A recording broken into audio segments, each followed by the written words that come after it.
So today we will be mostly gonna be discussing the 4 pillars that we discussed in the workshop. That was more on one-on-one delivery.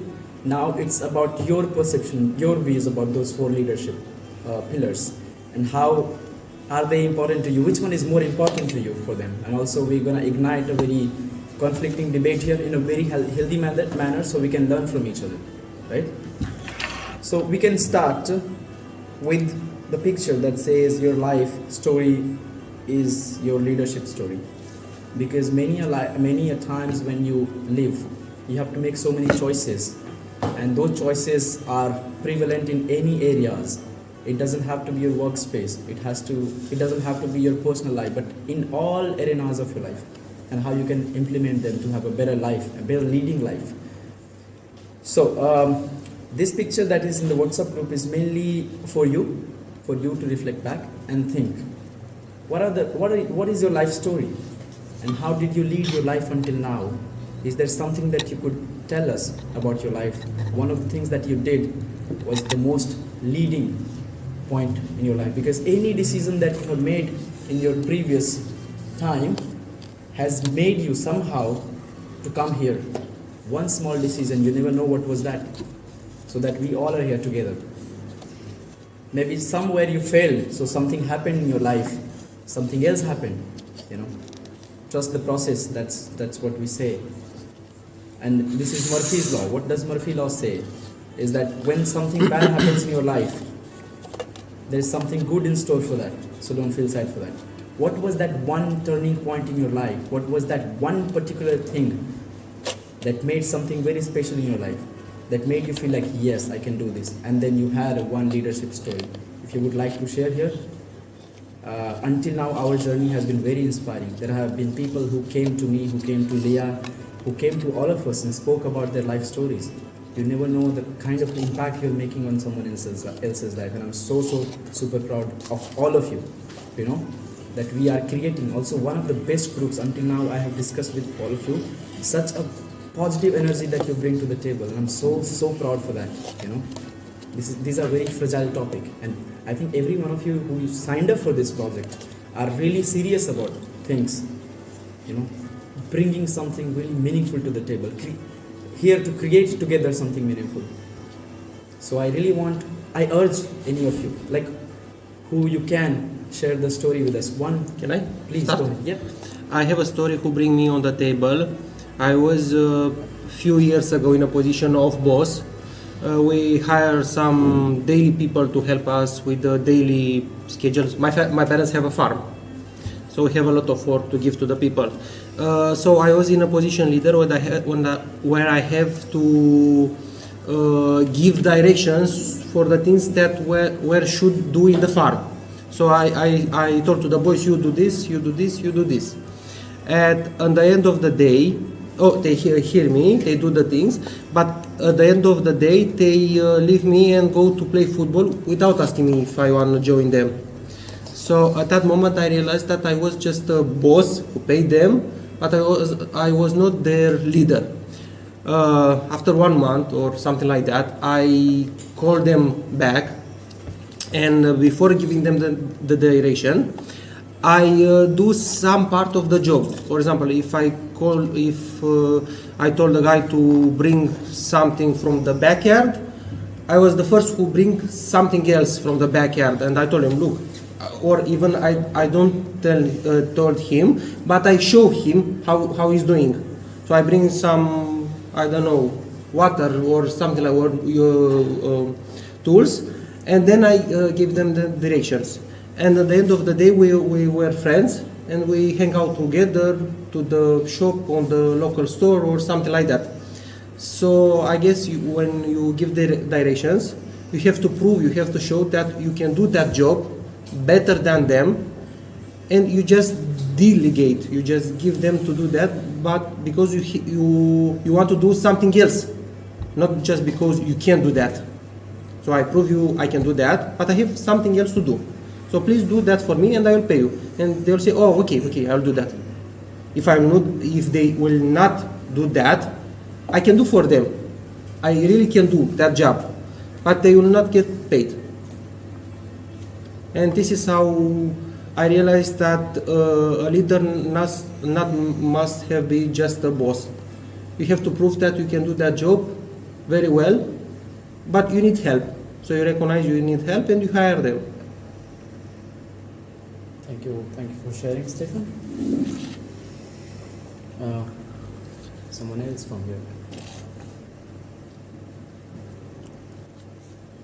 It doesn't have to be a very big story. It's something really meaningful in your life, because it's about your life. It's your life story.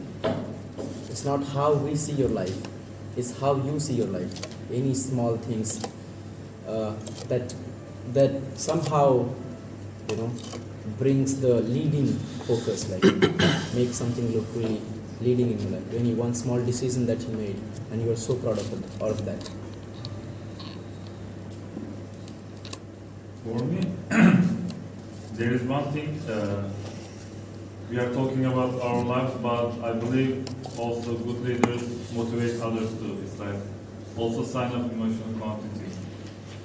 So like it's not about motivating yourself. Sometimes it can be hard, sometimes it can be easy, but you know yourself. You know what you like, what you can do, what you're able to, how can you do it, how can you not do it. What about others?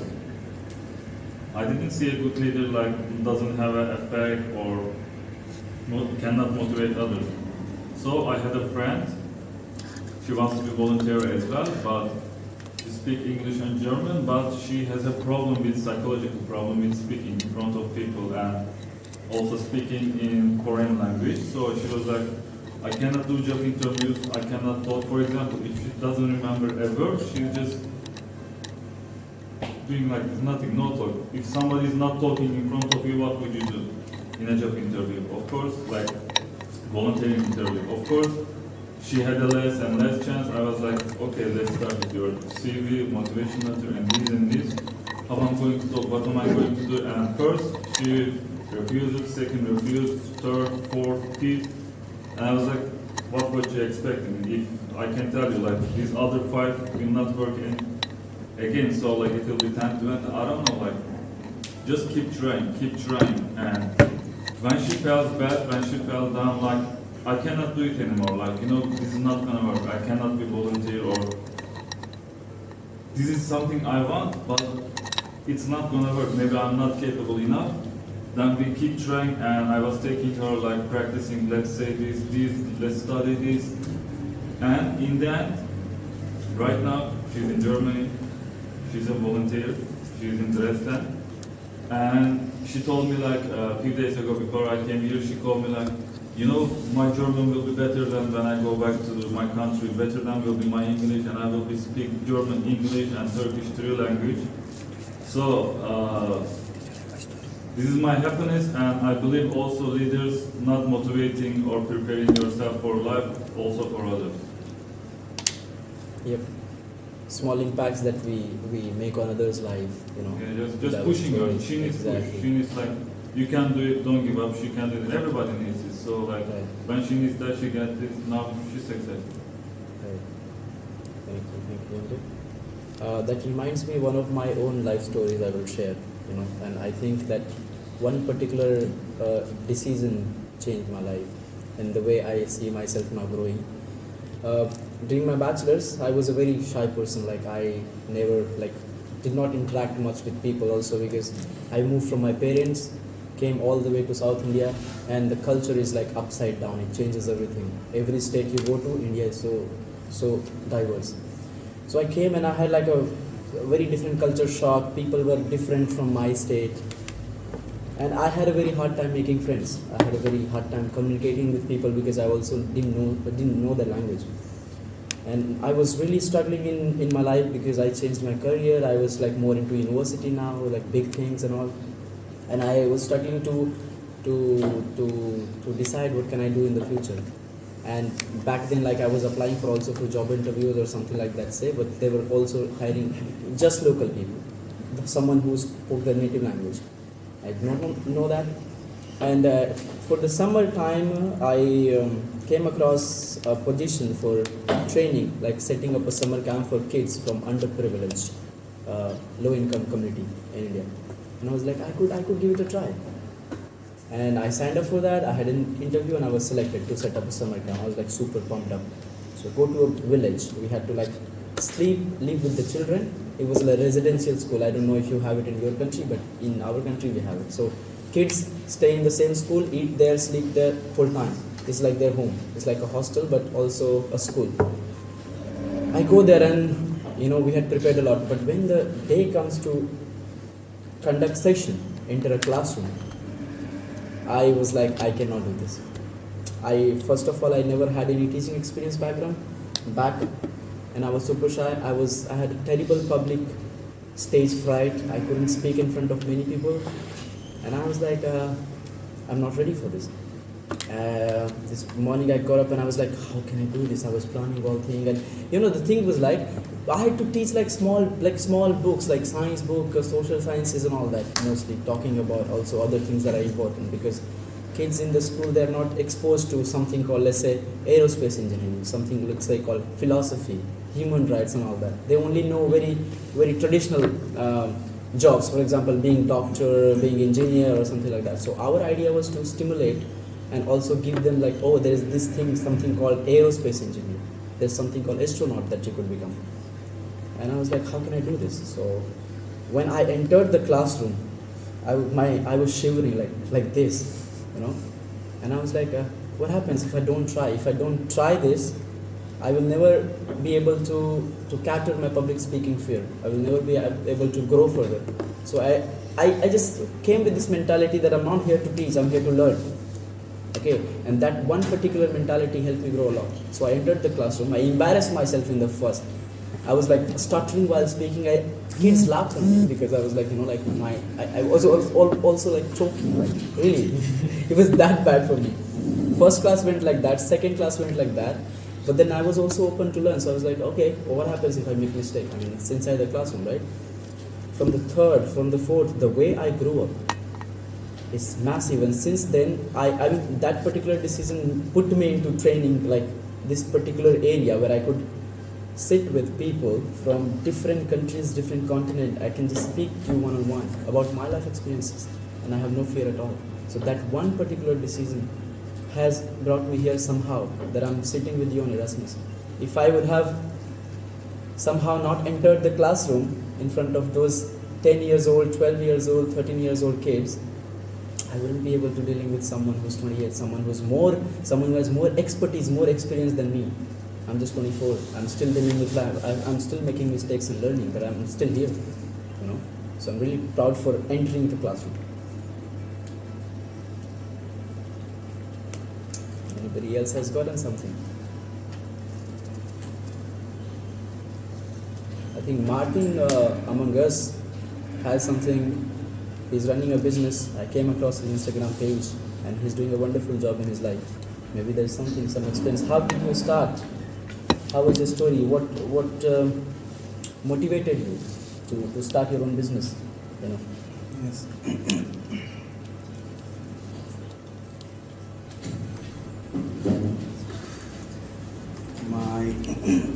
My experience with my clothing brand just started because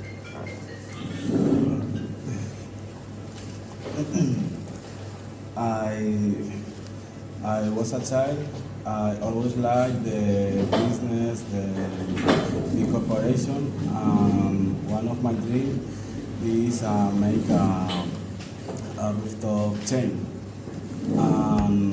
I like to start a business, but I don't know how the way. And forget my own experience, for learn, for do mistakes, and then to grow myself. I just start as brand with a partner where I did meet him in my school, and just start the clothing brand to get the experience and how to start a business. My experience at the moment is good because I know how to do many things. like contact the suppliers, have to contact with my customers, my clients. For example, all of process to get the product after to sell in the wait in the in my shopping. Sorry. And the most important for me of that is the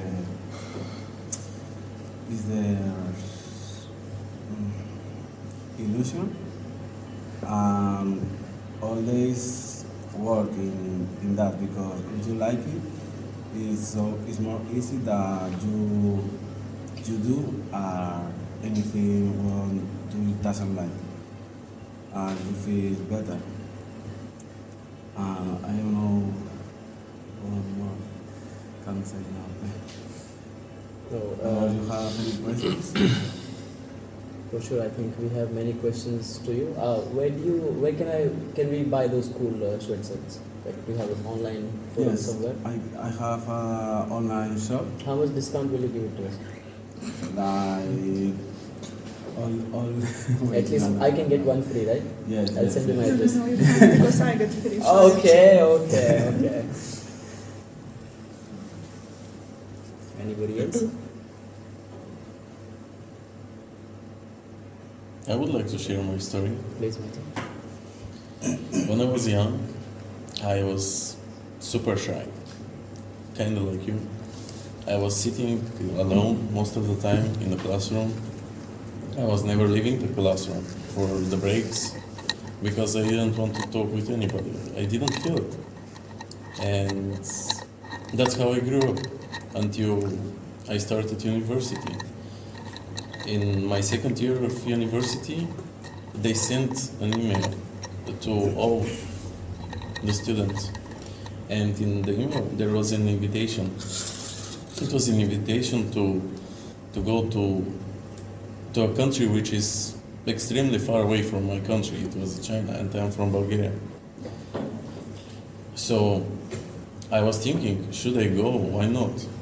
But in the same time, I was feeling shy, ashamed. What am I gonna do there? How am I gonna live? I'm not proud of my English skills because English is not my native. But then somehow I decided, maybe, what can be the worst thing which can happen? I don't know English, but anyway, I will survive. I will find a way how I will survive. And I just applied for it. It was a summer school, and I was the only one Bulgarian there. I felt so alone. In the same time, I felt proud of myself because there were 56 nations and a lot of people from many countries. And most of those countries didn't know Bulgaria, didn't know that this country exists or anybody exists there. It's like a hole in the map. And when I had to present my country and to show everybody how we live there, I was so proud of myself because finally a lot of people will know there is a country and there are nice people which live there. But in the same time I was feeling strange, I would say, because I was talking in front of many people, which I barely knew. But I did it. And at that point from my life, everything changed. It felt like I'm walking on my head and my legs are in the air. And that's the thing which changed my life upside down, and I grew up. It was my biggest vulnerability because I was talking in front of many people, and in the same time I felt how I'm dealing with my issues, with my weaknesses. But I liked it.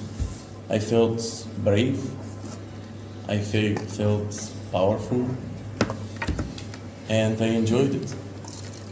What I wanted to say actually is, everybody has to face their fears, to face their weaknesses, to beat them, because we are all humans in the end. We are all the same.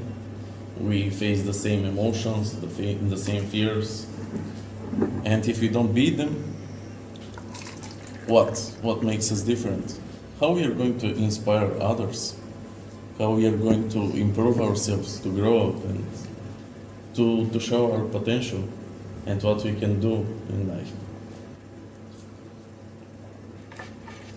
And yeah, that's it. Thank you for sharing, Martin.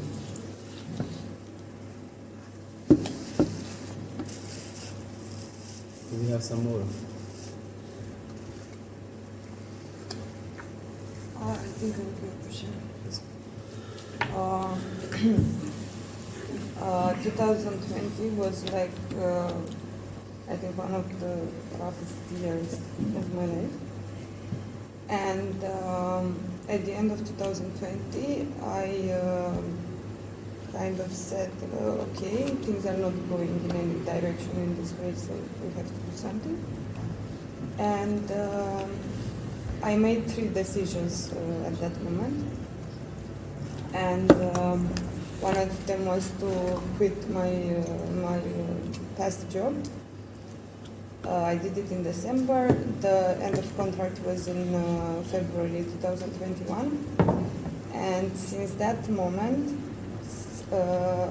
since I made these 3 decisions, everything fell into place.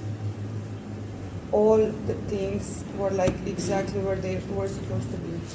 I found the volunteering team project. I joined the project in March, like 2 weeks after I quit my job.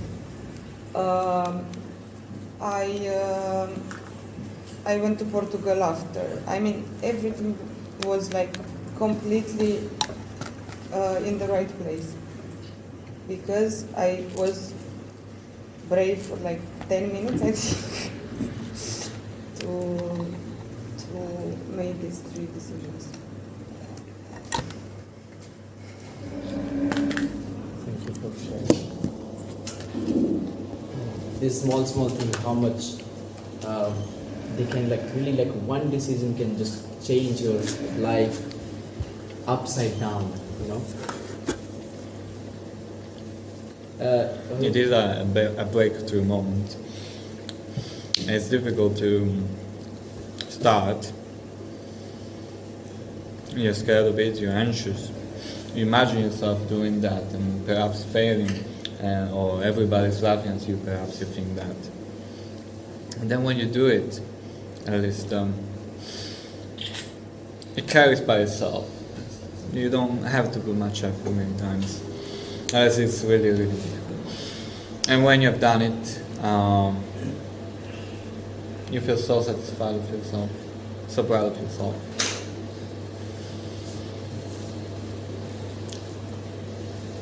Here I have something to ask to Prajun. You know, like when I, as a person, came to Europe, you come across so many different things, you know, because we're not changing countries, we are almost changing continents. So your cultures are not similar here. You know, things that you do are quite opposite things we do here. How was the experience for you to moving from Nepal all the way to Germany, which is like culturally like a mountain of gap, you know, like between them? And what kind of barriers did you break? It was a great. It was a big decision that I moved here. I was just a boy when I moved. I was 19. I was with my parents in Nepal. Everything was, you know, food was on the table. I had clothes to. My parents bought my clothes. My parents took care of everything. And then I moved here, and then it began to hit me. Firstly, how we to grow up. You have to feed yourself. You have to take care of yourself. Living alone is not so often in Asian countries. You live with your family. I lived with my whole family, my grandparents, my parents, my uncle, my aunt, in the same house. So here is I felt the most lonely during the festivals when in Nepal every day is like festive. It's colorful. It's full of joy. Alcohol is allowed, but my parents were strict, so I couldn't drink. And then as here, I saw my friends posting pictures of festival of the color, festival of lights. We have we do a certain ceremony when we back in Nepal when we have our birthdays. And then I keep and then I saw those pictures, and it was so deep. This feeling of missing back home, and this cold feeling inside you when you knew that this would happen because you made the decision of moving abroad, and at the same time you don't want to live like this anymore. You want to go back. But it's what I did. It's what the leap I took to come here abroad to study, to work, and that's the cultural difference was great. I think the first time seeing so many not so many brown people around me, and I lived with my guest parents for the first year. They were friends of my grandparents, not my Nepalese grandparents, but they are like Germans, so I call them my German grandparents. It was a great help to live with them because they introduced me to cutlery, like eating with spoons and forks, and because in Nepal we used to eat with hands. We also eat with hands. Used to eat with hands.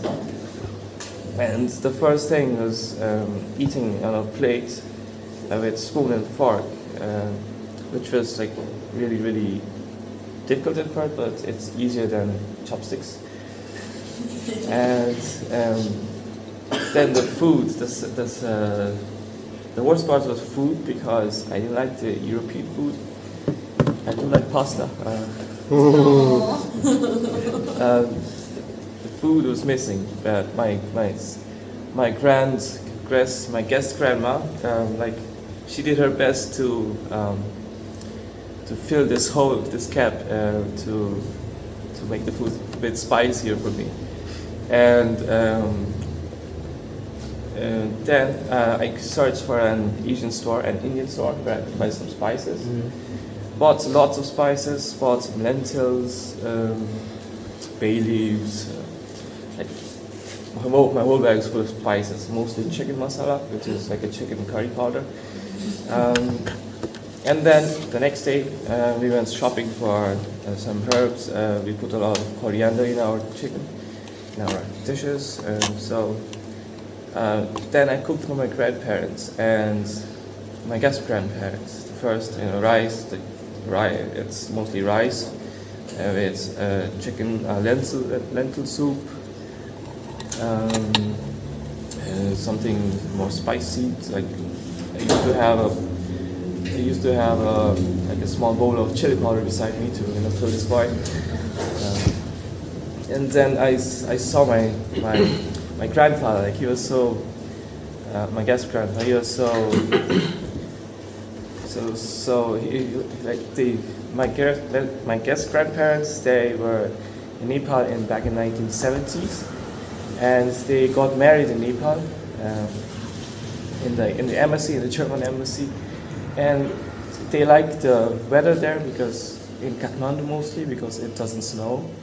It's not so cold. The winters are 8, the summers are 30 to 35. And I could see in his face like glowing, this flashbacks coming through his mind, and his face was glowing.